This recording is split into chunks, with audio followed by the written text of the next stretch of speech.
Bonjour à tous, bonne année de la part de toute l'équipe de cette année-là. Bonne année sur TV Liberté et puis bonne année pour la revue Éléments. Alors on ne va pas partir, normalement on fait des bonds en arrière dans les années 60, 70, 80. Là on part simplement en 2019 parce qu'il y a déjà 2 ou 3 ans, voilà maintenant, vu qu'on est en 2023 exactement, voici ce numéro qu'on avait sorti, les 36 familles du populisme.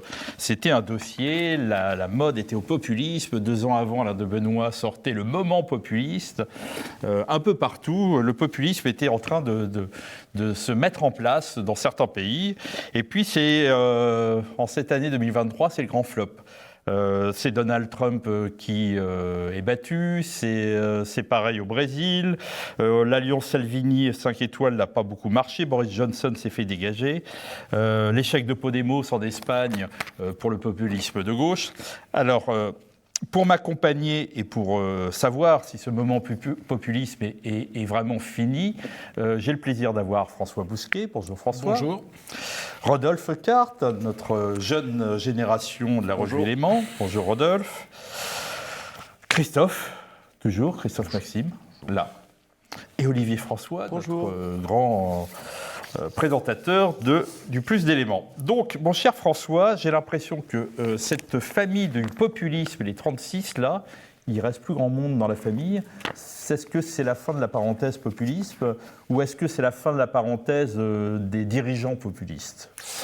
Oui et non, puisqu'il y a quand même Mélanie, il y a le cas suédois, avec les populistes et les démocrates, ce sont démocrates, qui ont formé une alliance des droites. Il y a une des droites en Italie, mais de fait, tous les référents de Mélanie, même si elle est plus conservatrice que populiste, elle a fait une campagne très très populiste, où elle avait, je le rappelle, présenté Mélanie en italien, c'est melon au pluriel, des melons parfaitement calibrés, l'avant-veille du vote, c'est pas des blagues, c'est à l'italienne, au niveau de ses seins. Donc la campagne était résolument populiste, même si l'alliance paradoxale entre Salvini et 5 étoiles, donc entre la droite de la droite et une gauche un petit peu façon puzzle, façon éclatée, qui réunissait la piazza et le web, c'était ça, 5 étoiles, a échoué. Moi je pense pas, je pense que c'est le populisme qui fait problème, d'où notre dossier il y a 4 à 5 ans sur les 36 familles du populisme, parce qu'on s'était rendu compte qu'il y avait un populisme de gauche, de droite, sud-américain, européen, libéral conservateur, social populiste, nationaliste,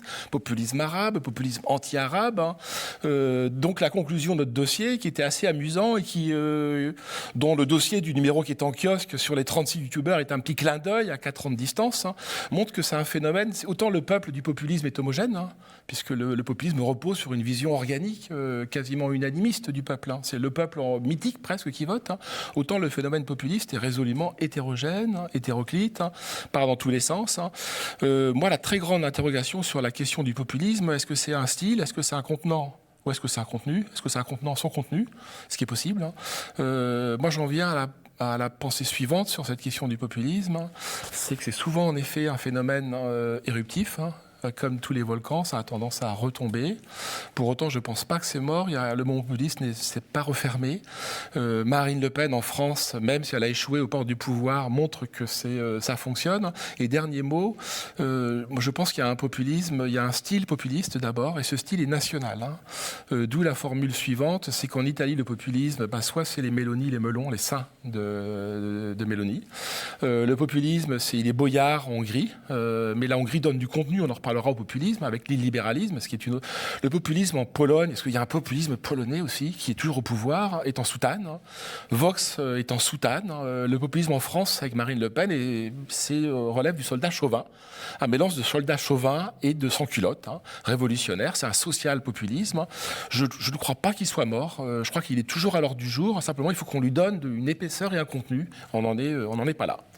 Rodolphe Carte, vous aviez dirigé dans ce numéro qui est actuellement en kiosque, le dernier numéro de 2022 et 2023. Vous avez dirigé ce dossier, les 36 familles youtubeurs.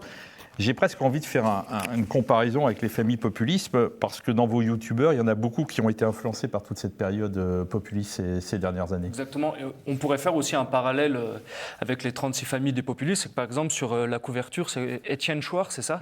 Et c'est vrai qu'il y a certaines figures des youtubeurs qui sont passées comme des comètes, qui sont tout à fait éteintes. Par exemple, le Raptor dissident qu'on mentionne. Et par exemple, c'est vrai qu'aujourd'hui, Étienne Chouard, on n'en entend plus parler. Depuis la fin des Gilets jaunes, c'est exactement. Et il avait fait, il y avait eu un espèce de guet-apens aussi, je me souviens, sur le média où Denis Robert l'avait attaqué en lui posant une question exactement dans une sorte de... C'était un guet-apens complètement monté contre le personnage. Et donc, oui, effectivement, à partir de cette période de la montée des populistes, il y a toute une émergence de youtubeurs qui ont commencé à se mettre sur ce créneau, dont principalement la figure centrale, je pense, à Papacito, avec le côté humour très gaulois, même très rabelaisien. Baptiste Marchais, on le voit avec sa série de vidéos Repas de Seigneur, où il invite des figures comme Jean Lassalle, comme Jean-Marie Bigard. Il parle de politique, mais de tout et de rien, autour d'une belle entrecôte et d'un bon vin. Donc effectivement, si François se questionnait sur le style populiste, il est ici, exactement. Donc oui, effectivement. Dans les médias, dans les médias comme CNews. Ouais, et puis dans la dimension populiste, il y a un livre assez intéressant sur le populisme de l'Antiquité, avec l'affaire des Gracques et toutes les guerres civiles qui vont égrener le dernier siècle avant notre ère. Donc le populisme a une antériorité. Si on s'intéresse aux Grecs, à la démocratie en grec, c'est la critique en permanence des démagogues. Vous le trouvez chez Démosthène, pas chez Aristote. Aristote est un cas à part, c'est presque le type le plus intéressant, je trouve, en philosophie politique. Chez Platon, chez Aristophane, la démagogie des Grecs, c'est du populisme. Donc c'est un phénomène vraiment au long cours. En réalité, les travaux les plus intéressants sur le populisme montrent qu'il y a une articulation. Dès qu'il y a une amorce, même timide, de démocratie, le populisme émerge. La condition sine qua non, la condition sine qua non de l'émergence du populisme, c'est la naissance de la démocratie. Donc le populisme a 2500 ans. À certains égards, Aristophane est quand même aussi un auteur populiste, puisqu'il s'attaque à Périclès, qui est la figure de l'élite qui veut faire la guerre, alors que lui, il veut faire la paix. Enfin, c'est un pacifiste, il est proche de Céline, à dire à certains égards, Aristophane. J'aimerais rajouter sur le populisme, puisque François notait que c'était un style, parfois éruptif. Vous situez le cas polonais et hongrois. Ça me semble intéressant, parce qu'en effet, ils peuvent avoir un style populiste, une critique notamment des élites de Bruxelles, mais en même temps, ce sont des gouvernements, des régimes qui ont des élites, qui ont des fondations, qui ont des universitaires. Il se trouve que dans le dernier numéro, on voit une photo d'Alain de Benoît invité à l'université, je crois, par le recteur d'une grande université, d'une grande fondation hongroise. Enfin, ce sont des gens très sérieux. Et les productions intellectuelles, moi, ce n'est pas du tout ma tasse de thé. Alors, la Hongrie davantage que la Pologne, mais la Pologne surtout pas. Mais il faut reconnaître qu'en Pologne, il y a des intellectuels catholiques conservateurs qui soutiennent le régime, qui sont de grand style, qui sont des gens avec une dimension intellectuelle, ce que, pour l'instant, Marine Le Pen n'a pas réussi à susciter, me semble-t-il. Olivier, vous pointez l'angle majeur du populisme, qui est une révolte contre les élites. Et de fait, il y a des élites contre le peuple et un peuple contre les élites. Et il y a un problème d'inscription dans la durée, d'où, en réponse à la question de Patrick, pourquoi il n'y a pas le Trumpisme n'a pas donné naissance. Il y a Ron DeSantis, certes, qui est un bébé Trump. Mais pourquoi c'est un tour de manège et après on dégage Très précisément parce qu'il y a cet angle mort de la question élitaire ou élitiste. Et la différence majeure entre le cas hongrois, qui est le plus fascinant pour moi, puisque Orban s'appuie sur quelque chose qu'il n'a pas inventé, qui a été théorisé par un néoconservateur américain d'origine pakistanaise qui s'appelle Farid Zacharias. Il a conceptualisé ce qu'il appelle l'illibéralisme, qui est au cœur du projet d'Orban. Et si Orban s'inscrit dans la durée, si le Fidesz a autant de fondations, autant d'intellectuels organiques, de journaux, dans un climat de liberté d'expression assez étonnant, puisque des amis proches de nous, comme Claude Cholet, Logim, ont été sollicités par le Fidesz pour surveiller la manière dont les élections se déroulaient en Hongrie et répondre à Soros. C'est que oui, il y a du fond. Le problème du populisme, c'est que peut-être que ça n'est qu'un style dont il faut fournir un contenu, ce que les Polonais ont fait. Oui, les Hongrois. Effectivement, mais pour rebondir sur votre exemple de Grac qui était assez pertinent, il ne faut pas oublier que Grac s'appuie sur le peuple, mais Grac est lui-même issu de l'aristocratie. Et c'est comme aussi César, exactement. Donc, mais il me semble que le Rassemblement national essaye de pallier ce manque avec son école de cadres qui va lancer. Donc, soyons attentifs, mais ça peut être quelque chose d'intéressant pour les années à venir, entre guillemets. Si on revient sur le territoire français, il y a un autre populisme qui, lui, a quasiment disparu. Alain de Benoît disait dans son livre « Le moment populisme », l'erreur n'est-il pas d'avoir cru d'un côté comme de l'autre de l'échiquier politique qu'il y aurait, comme l'explique très bien dans son livre, un mauvais populisme qui serait xénophobe et réactionnaire, c'est-à-dire plutôt Marine Le Pen, et un bon populisme qui était progressiste et démocrate. Et ça, on l'a vu au moment des Gilets jaunes, où il y a un moment où l'équipe de Mélenchon a essayé de récupérer ce populisme-là. Aujourd'hui, c'est quelque chose qui a complètement disparu. Les principaux acteurs de ce moment-là ont tous démissionné du mouvement de la France insoumise. Et ont été écartés. Certains ont démissionné, mais Kuzmanovic, tous les souverainistes ont été écartés. Est-ce que le populisme de gauche peut vraiment exister ? Personnellement, je n'y crois pas. Mais de fait, à élément, peut-être que moi j'ai une position un peu isolée. Comme, en tout cas en France, le populisme a fait voler en éclats la division droite-gauche, on aurait pu penser qu'il y avait des opportunités d'alliance, en particulier avec les Mélenchoniens. Ça ne s'est pas produit en 2017. La campagne était populiste. Podemos a échoué, comme échoue régulièrement le gauchisme culturel, dans une parodie de Nouveau Riche, puisque Pablo Iglesias, je crois, a une piscine comme le frère de Sardine Ruisseau. Oui. C'en est énorme. Donc ça n'a pas fonctionné. Le populisme a tendance à se rabattre, même si Marine Le Pen refuse d'adopter ce clivage droite-gauche, puisqu'elle est au-delà de la droite et la gauche, sur les nationalistes. François, moi je pense que la gauche populiste existe toujours, et je ne vais pas le dire dans le bon sens du terme, sauf qu'elle a pris acte qu'il y avait un nouveau peuple et qu'il fallait séduire. Quand, je ne me rappelle plus, Hamon, vous savez, le kebab d'Hamon, il fait des clins d'œil populistes, au pire sens du terme, même d'ailleurs assez racoleurs, à ce qu'il considère comme le nouveau peuple français, c'est-à-dire celui des banlieues. Terra Nova aussi, exactement, la note Terra Nova, mais comme ce peuple est quand même de plus en plus massivement présent dans certaines villes anciennement françaises, on va dire, anciennement européennes, eh bien, ils vont à la recherche de ce nouveau peuple. D'ailleurs, dans les discours de Mélenchon, lors de la dernière présidentielle, c'est assez éloquent. Sandrine Rousseau qui s'offusque qu'on compte les migrants dans les villes, mais que passent les gens de la France insoumise passent leur temps à compter le nombre de gens issus de l'immigration pour pouvoir adopter leur discours. Et l'adaptation, l'islamo-gauchisme, c'est à la fois une conviction pour certains d'entre eux, mais c'est aussi un opportunisme. Sur le Mélenchon, c'est fascinant parce qu'en 2017, il fait une campagne populiste. Et il revendique le terme populiste. Et, la personne qui lui souffle à l'oreille, c'est Chantal Mouffe. Chantal Mouffe, qui est une Belge, mais qui est un auteur, une philosophe politique de haut vol, épouse d'Ernesto Laclau, qui est un Argentin, lui pour le coup, et un Sud-Américain, où il y a un populisme populaire de gauche, là, enraciné dans le long cours, dont il n'y a aucune raison. Du péronisme, il n'y a aucune raison, et même antérieure, il n'y a aucune raison qu'il disparaisse des écrans radars. Il échoue, ce populisme-là, parce que moi je rappelle ce que dit Laclau, quitte à faire le singe savant. Pour Laclau, le peuple est un signifiant vide. C'est le mot de Laclau, c'est-à-dire que le peuple s'autoconstitue en tant que peuple. Il n'a pas d'antériorité historique, il n'a pas d'antériorité ethnique, il n'a pas d'antériorité religieuse. Donc à partir de là, on peut construire un peuple à partir de rien, ce que voulait faire Mélenchon, voire un peuple d'immigrés assimilés qui, par délibération politique, s'autoproclame peuple. Ce qu'il a voulu faire en 2000. Mais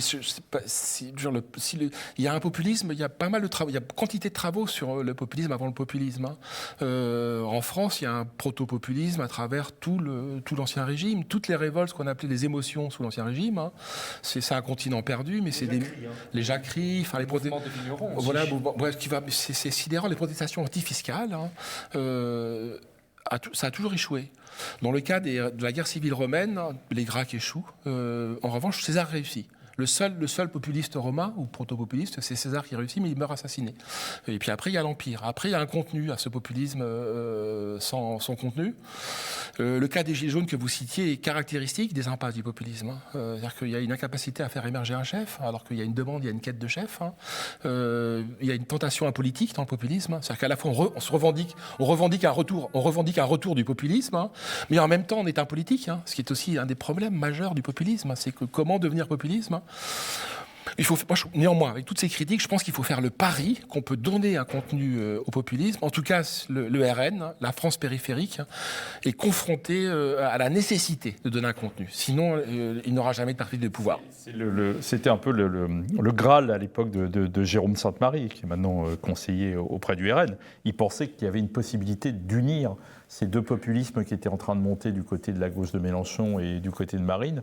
Et en fait, dans l'idée du populisme, c'est pas ni droite ni gauche, c'est pas une idéologie. C'est anti-système. C'est anti-système, ouais, anti-élite, avec les défauts. Oui, moi, je voudrais revenir sur la revue Éléments en tant que telle. Donc, le numéro qui est toujours en kiosque, je crois, le numéro récent, on a donc les 36 portraits qu'a fait Rodolphe des youtubeurs, qui peuvent apparaître, c'est pour faire un petit peu écho, donc le numéro actuel qu'on peut se procurer, pour faire un petit peu écho, donc on les a oubliés d'ailleurs, à ce populisme numérique en fait. On aurait très bien pu parler donc dans le numéro... 2.0. On l'a fait d'ailleurs. Oui, très bien, c'est très bien, je le rappelle. Donc ce numéro d'il y a 4 ans, je voudrais juste dire que c'est le numéro 177, si je ne me trompe pas, que nos auditeurs et nos lecteurs, je les encourage à acheter vivement, parce que le dossier, donc, voilà, les 36 familles populisme est absolument désopilant. C'est absolument désopilant. On ne fait pas que de l'humour, mais on a inventé toute une sorte... Alors, il y a toute une liste de populismes. Alors, le populisme social, l'ethnopopulisme, on est débordé sur les populismes des dictateurs africains, le populisme sportif. Et ce sont des portraits avec à chaque fois une référence sur des livres, des films, des citations, des chansons, qui est un panel, un panorama absolument désopilant. Alors, ça n'est pas que de l'humour, mais il faut vraiment que tout le monde relise ce dossier d'éléments 77, achetez-le parce que vraiment c'est un petit bijou, voilà. Et effectivement les 36 youtubeurs qu'on peut se procurer maintenant. Et dire une phrase de Benoît sur les gilets jaunes, qui me semble résumer la grandeur et la misère du populisme. À propos des gilets jaunes, il dit que c'est le peuple destituant et que ça n'est pas encore le peuple constituant. C'est l'impasse, je trouve, principale du populisme. C'est comment devenir... C'est un dégagisme. Moi, je reprends la formule. Vous savez qu'en Italie, Pepe Grillo, qui était un humoriste, qui était le Coluche italien, avait fait le VD, donc le jour du V, du vafanculisme. Donc, c'est très parlant, le vafanculisme. Oh, mais voilà, mais cela étant dit, c'est très parlant. C'est aussi une des définitions du populisme. Le populisme est un dégagisme, d'abord. Ce qui est une très bonne chose. Il faut dégager, il faut nettoyer les écuries d'Augias, il faut faire le ménage.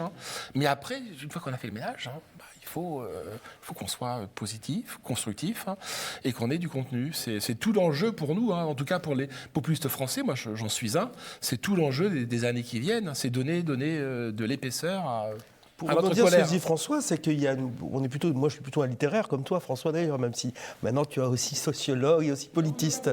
Moi je suis davantage un littéraire, mais je trouve que l'exemple d'un certain nombre de grands écrivains européens du XIXe siècle est excellent. Je pense qu'il n'y a pas de grande littérature sans avoir cet enracinement dans le terreau ethnoculturel de son pays.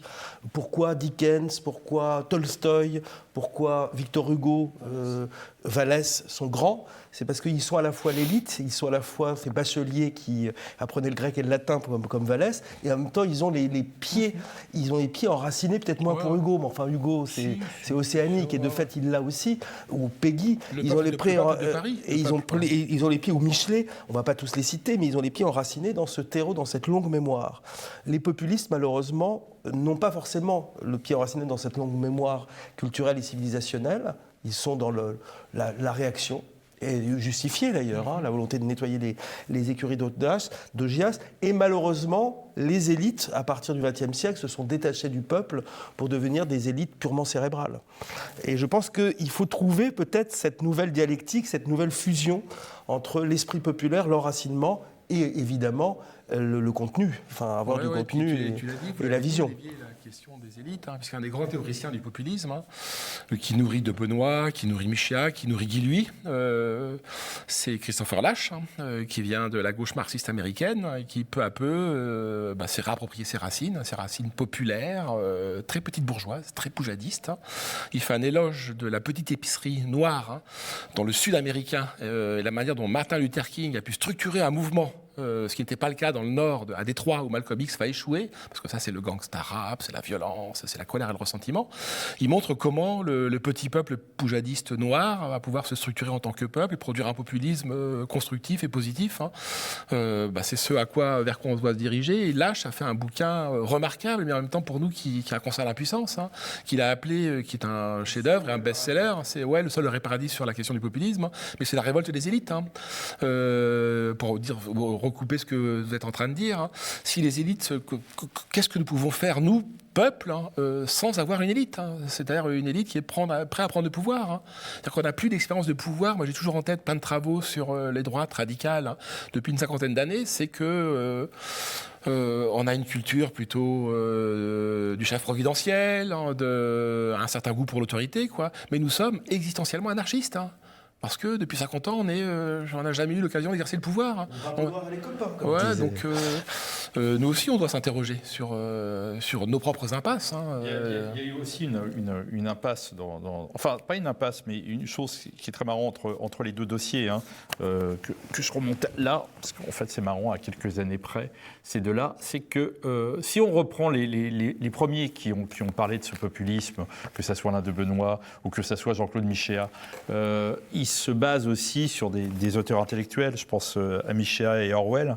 Quand on voit les familles youtubeurs et quand on voit les familles de populisme, il y a beaucoup de choses intéressantes, il y a beaucoup de points communs, et c'est cette Amérique populiste qui est en place. C'est-à-dire que culturellement, idéologiquement, on se sent plus proche d'un Donald Trump que d'un dirigeant européen populiste. C'est cette Amérique qui a plu aussi, et qu'on retrouve, c'est très marrant, parce que dans les familles populistes, il y en a plein, des familles populistes américaines, V2 ou je ne sais plus quoi.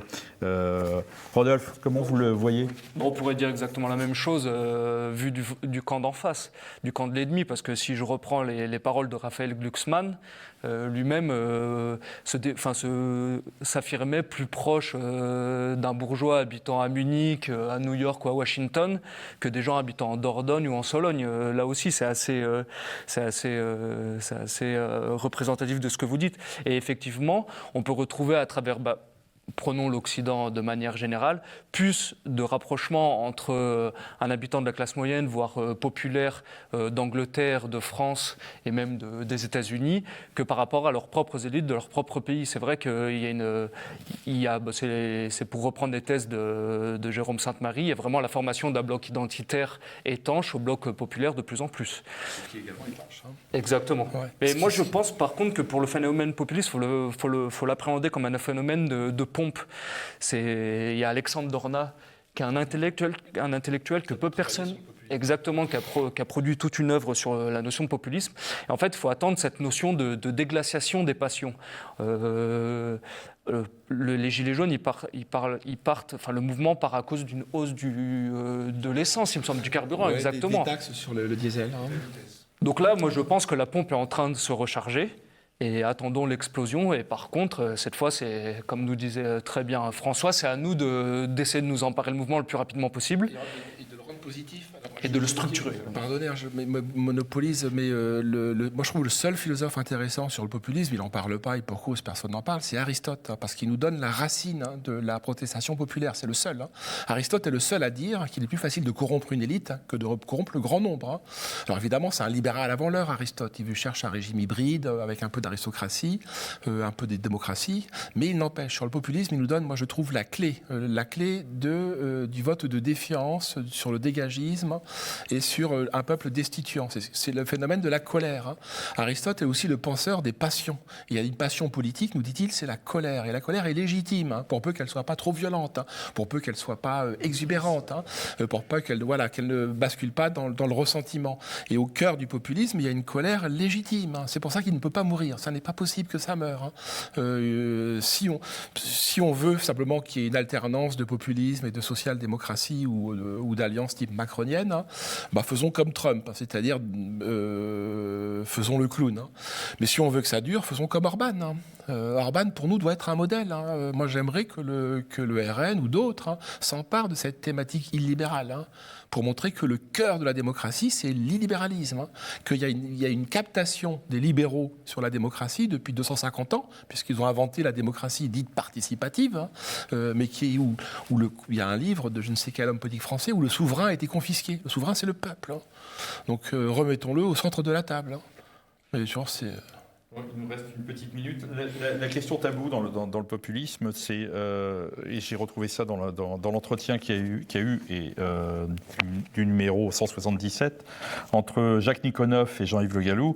Et Jacques Nikonov dit quelque chose, et pour quelqu'un de gauche, enfin, si ses camarades considèrent qu'il est encore de gauche, Jacques Nikonov disait « Considérer qu'il faut mettre un terme à l'immigration économique est une prise de position politique et non un acte raciste ». J'ai l'impression que là-dessus, la gauche, et une partie de l'élite chez nous a reculé et est revenu à des positions de gauche progressiste. Et est-ce que ça ne fait pas reculer quelque part l'idée populiste de ne plus parler de ce sujet-là? En tout cas, à gauche, je ne sais pas si ces messieurs veulent répondre. Je pense que la gauche, notamment la gauche insoumise, NUPS, je ne sais pas comment l'appeler, de fait est dépendante maintenant de son électorat, je suis désolé de le dire, et qu'elle ne peut plus avancer des thèses plus ou moins critiques de l'immigration telles que pouvait les porter encore Mélenchon en 2017. Aujourd'hui, c'est un tabou absolu. Il suffit d'ailleurs de voir l'hystérie et l'énervement que ce sujet provoque chez eux. Alors, quand même une nuance, c'est que le rapport Terra Nova qui sort en 2011 en France a eu un précédent aux États-Unis par deux politologues démocrates, 2003-2004, qui annonçaient des très beaux jours pour les démocrates et la fin des républicains, le grand All Party allait disparaître. Et Ron DeSantis en Floride nous montre que ça ne marche pas comme ça. C'est que Ron DeSantis en Floride, où il y a une migration latino massive, il fait 60%, 65% chez les latinos. Donc je ne dis pas que les électeurs musulmans voteront pour Marine Le Pen, ce sont des catholiques les latinos. Pour autant, ils font l'objet du même rejet de la part des Américains que nous pour l'électorat musulman. Mais c'est moins évident que ça, puisque vraiment ce rapport Terra Nova a été autorisé par les Américains. Et les démocrates, ça ne marche pas. Ça a marché pour Obama, et après il y a Trump. Et peut-être que demain, il y aura Ron DeSantis. Voilà, comme on dit, on va résumer, c'est parfois plus compliqué que ça. Donc, ça, vous pouvez le retrouver, vous pouvez le commander encore en papier sur le site d'Éléments. Ça va être compliqué parce que c'était notre cher ami Pierre-Guillaume Deroux qui l'avait publié. Vous devez peut-être à la Nouvelle Librairie en trouver quelques exemplaires. C'est le moment populiste. Il en reste, François, il en reste plein, donc allez-y. C'est vraiment le livre de référence. En tout cas, nous, on se retrouve dans 2 mois et dans 1 mois, vous retrouvez bien sûr le plus d'éléments. Bonjour chez vous.